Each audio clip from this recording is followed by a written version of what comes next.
Hi students, this week we've been discussing graphing rational functions, and we've discussed that we will always factor the numerator and the denominator completely and cancel any common factors. Canceled factors are where our holes occur in the graph. We set the common factor that we cancel out equal to 0 and solve for x. We know that to find a vertical asymptote, we set the denominator equal to 0 and solve for x. And we know that there are rules for finding horizontal asymptotes.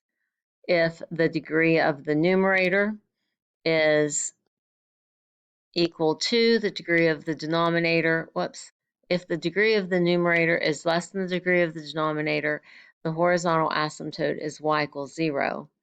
If the degree of the numerator equals the degree of the denominator, then the horizontal asymptote is y equals the leading coefficient of the numerator divided by leading coefficient of the denominator. This rule is the one that we're going to talk about now. We're going to find out what happens if the degree of the numerator is 1 greater than the degree of the denominator. The graph will have an oblique or slant asymptote. So in other words, our asymptote won't be horizontal, it will be oblique or slanted. We call them slant asymptotes or oblique asymptotes.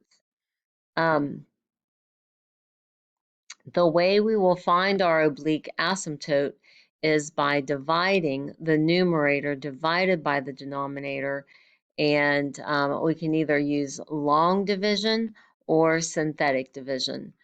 And our line will be in the form y equals mx plus b, because after all, slanted lines are in the form y equals mx plus b. Now there's a little side note here to ignore the remainder. We'll talk about that once we get started with our synthetic division. Here's an example of a problem where the degree of the numerator is 1 greater than the degree of the denominator. Let's see first if we can factor the numerator, factor the denominator. So the numerator has a GCF of x. So if we factor out the x, we get x times x squared minus x minus 12. The denominator also has a GCF. It's negative 3x. So we factor out negative 3x, and we have x minus 1. So you can always distribute if you're not sure you did that right. Negative 3x times x is negative 3x squared. Negative 3x times negative 1 is positive 3x. Okay, we factored. Now I just want to do this kind of on the side. I want to see if the trinomial x squared will factor. If it does, then I'll rewrite this. Two numbers that multiply together to give us a negative 12, maybe negative 4 and a positive 3. That would be it. That is not going to cancel out the x minus 1, so I'm not going to bother with factoring that. However, I do notice that my x and my x cancel out. That tells me there is a hole. To find the hole, you always set the factor that you canceled out equal to 0. That is the x value where the hole is. So we can rewrite this.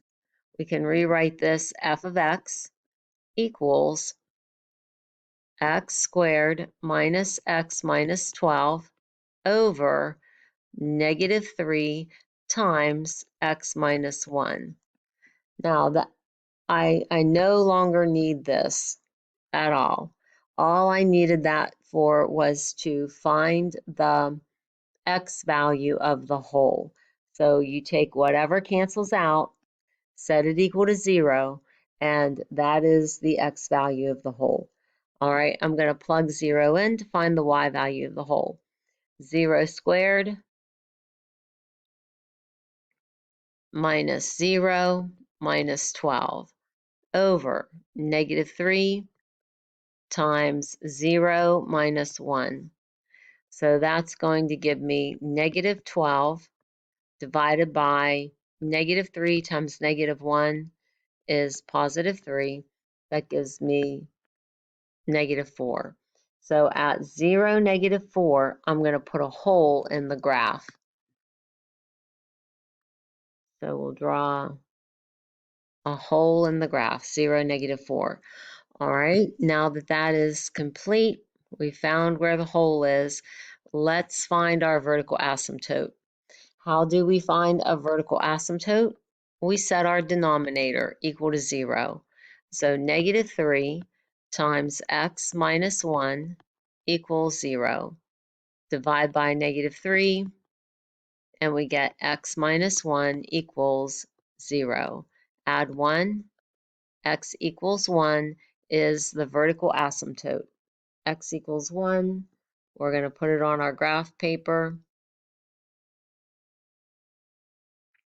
Okay, now that brings us to the horizontal asymptote, but in this case, it's going to be a slant asymptote because the degree of the numerator, the degree of the numerator is 1 greater than the degree of the denominator.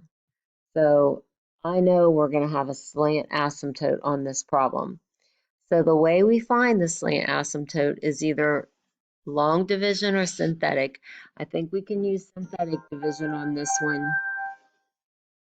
We can use synthetic division on this one since we are dividing by a very simple binomial, x minus 1. And then we still have to divide by negative 3. So we're going to do it kind of in 2 steps, but I'll show you what I mean if this would erase. Okay, I'm going to use synthetic division. I'm dividing 1x squared minus 1x minus 12 by x minus 1 first. So remember, in synthetic division, you change the sign and use positive 1. Bring down the 1. 1 times 1 is 1. We add and we get 0. 1 times 0 is 0. We add and we get negative 12. We always disregard the remainder. So what we have here is our constant and our x's to the first power. So our equation would say y equals x plus 0. That would be 1x plus 0. Okay, we've divided by the x minus 1. Now we want to finish by dividing by negative 3. So we're going to divide these two terms by negative 3. So this is a 1x divided by negative 3. That is y equals negative 1/3 x plus 0. That is a line in y equals mx plus b form. You don't have to have the 0 there since it's just 0, but it does help remind us that our y-intercept is 0 and our slope is negative 1/3. So the y-intercept is 0. I'll put a dot at 0. And my slope is negative 1/3. So that's a slope of negative 1/3. I can either put the negative sign with the 1, or I can put the negative sign with the 3. So here's what I'm talking about. I can either rise negative 1, run positive 3, rise negative 1, run positive 3, or I could rise a positive 1, rise a positive 1, run negative 3, rise a positive 1, run negative 3. Either way, you will get the same slant asymptote. And that's how you find the slant asymptote. What typically happens when you have a slant asymptote, you have a vertical and we have a slant. either the graph will be in the very wide part, like this, or when you have a vertical asymptote and a slant asymptote, or the graph will be in the very skinny part, and it'll be a thin. And these are actually called hyperbolas, and we'll study hyperbolas later down the road. So I can see where the hole is, so that tells me that at least I know this part. So that tells me that my graph is going to be, I'm sure it's over here, but I'm going to pick one x value. Let me pick +2. I'll plug in 2. 2 squared is 4. I'm plugging it into this big mess. So 2 squared is 4 minus 2 minus 12 over -3 times 2 minus 1.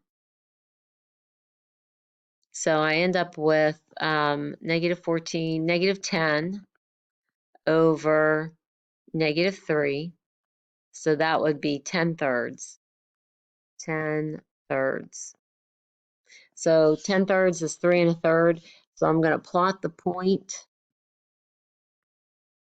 +2, +3 1/3. And that is what I expected. I thought it would be in that part of the graph paper. And that's how you find slant asymptotes.